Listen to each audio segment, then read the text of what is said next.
ओणम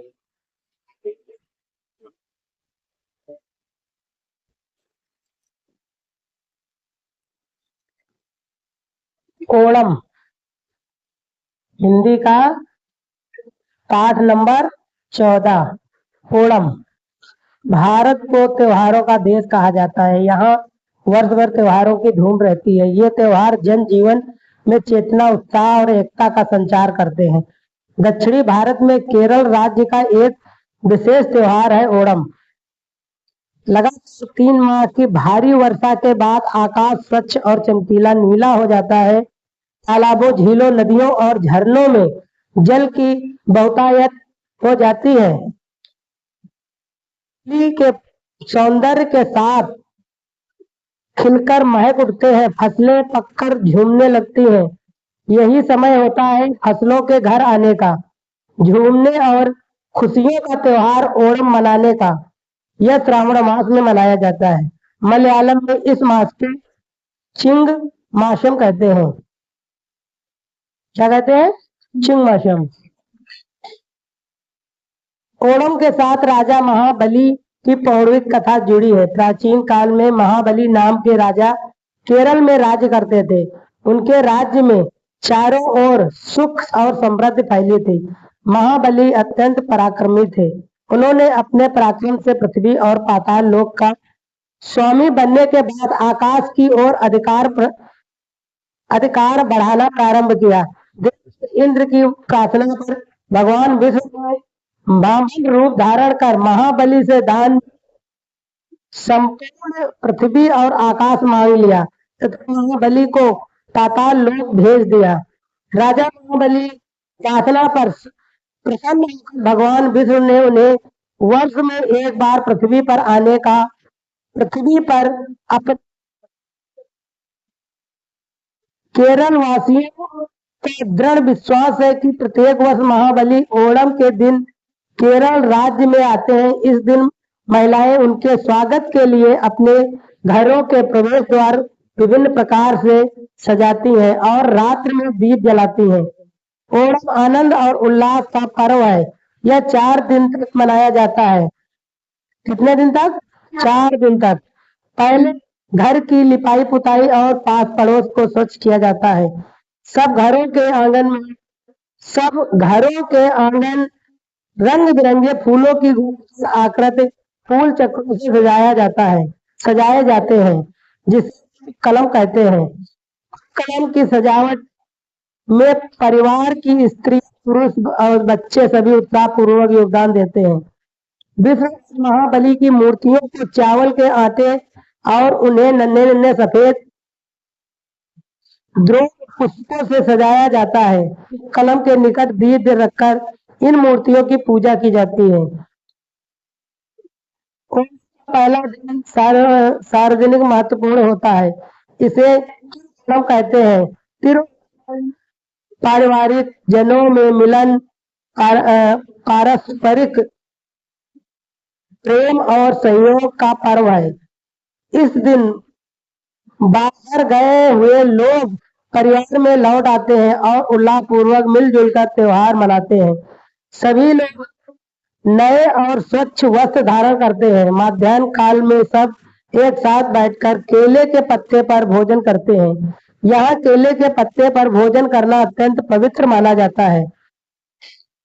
के दिनों में भोजन में विभिन्न प्रकार के पकवान सम्मिलित रहते हैं। इनमें चावल, दाल, पापड़, सांभर, खिचड़ी, टिक्की, कचौड़ी, पायसम, खीर आदि मुख्य है। धान, नारियल और केला केरल की मुख्य उपजें हैं। विविध पकवान इन्हीं से बनाए जाते हैं। ओणम के अवसर पर खेल और मनोरंजन के अनेक कार्यक्रम आयोजित किए जाते हैं। बालिकाएं और स्त्रियां ताली बजाते हुए समूह में मनमोहक नृत्य करती हैं, जिन्हें टिक्कली नृत्य कहा जाता है। नाचते समय वे गाती हैं, हमने घर को खूब सजाया, आ बलिया को फैले सुख और शांति सभी में, सब दे जा। ये गाना वहां गाती हैं जब नृत्य करती हैं। गांव और नगरों में खेल कूद की अनेक प्रतियोगिताएं आयोजित की जाती हैं, जिनमें नदियां और निकटवर्ती समुद्र में आयोजित नौका दौड़ सर्वाधिक आकर्षित करती है। दूर दूर दूर के गांवों से कार नौकाएं पंबा नदी के तट पर लाई जाती हैं और उनकी पूजा की जाती है। गांव के सभी वर्ग के व्यक्ति विशालकाय नौकाओं में बैठते हैं। परंपरागत पोशाकें पहने नौका गीत गाते हुए सब लोग अपने छप्पू एक निश्चित काल में एक साथ चलाते हैं। नौकाओं में बैठते हैं। परंपरागत पोशाकें पहनते नौका गीत गाते हुए सब लोग अपने चप्पू एक साथ निश्चित काल में एक साथ चलाते हैं। दौड़ में विजेता रही नौकाओं को पुरस्कृत किया जाता है। नौका दौड़ को देखने के लिए देश विदेश से बड़ी संख्या में पर्यटक आते हैं। माना जाता है कि तिरुओणम के तीसरे दिन महाबली अपने लोक को लौट जाते हैं, इसलिए तिरुओणम के दिन आंगन में बनाई गई आकृतियां तीसरे दिन हटा दी जाती हैं, लेकिन अगले 2 दिन तक ओणम चलता रहता है।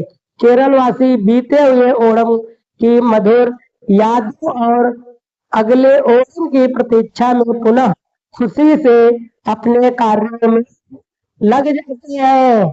तो ये पाठ हमारा पूरा हुआ। अब हम इससे कुछ मिलते जुलते पूछेंगे आप लोगों से, ठीक है? तो किस केरल का त्योहार है? ओणम केरल का त्योहार है। गुड। किस मनाया जाता है? श्रावण मास में मनाया जाता है। श्रावण मास में। गुड।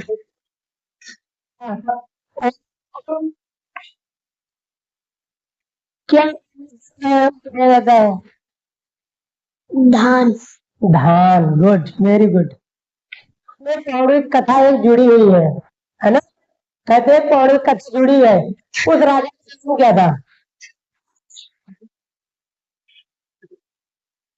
उस राजा का नाम क्या था? Mahabali. Mahabali. Good, very good. भोजन यहाँ गया है कि भोजन किया जाता है।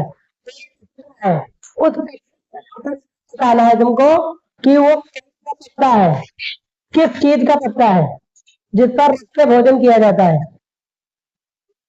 नारियल। नारियल का तो तेल है जिसमें पकवान बनाए जाते हैं।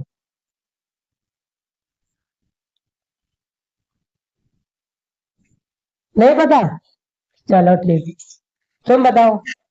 केला का। केला का। Very good. आपने इस पाठ में एक और चीज सुनी है कि जब राजा बल आते हैं तो दीवारें जो होती है लिपाई पुताई होती है और द्वार जो है गोल के फूल जैसे यानी फूल चक्र में आकृत बनाई जाती है ना? उस कहते क्या है? जो गोल आकृत में डिजाइन की जाती है उसे क्या कहते हैं? रंगोली। रंगोली तो अपने भाषा में कहते हैं। और कोई बताएगा उसे क्या कहते हैं? कहते हैं क्या कहते हैं? उपकलम। अरे मूर्तियां, जो मूर्तियां चावल के आटे से रंगी जाती है वो किसकी मूर्तियां होती है? नहीं। और बताइए। हाँ, कौन से भगवान?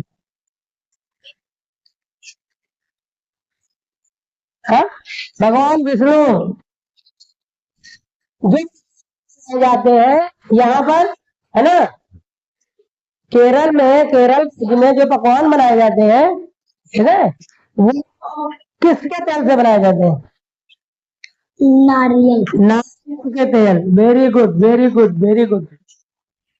जहाँ नौका दौड़, जिस तट पे नौका दौड़ स्टार्ट की जाती है यानी कि नौकाएं लाई जाती हैं वहां से रेस के लिए निकाली जाती हैं, उस तट का नाम बताएगा? उस नदी का नाम बताओ। पंबा नदी। Very good, very good. Pamba नदी। बहुत सही, बहुत सही। पंबा नदी। ये जो त्योहार है ये कितने दिनों के लिए मनाया जाता है? 4 दिनों के लिए। 4 दिनों के लिए। पहले दिन में क्या होता है? लिपाई पिटाई होती है। रंगाई पुताई होती है। Very good very good. दूसरे दिन में क्या होता है बताओ?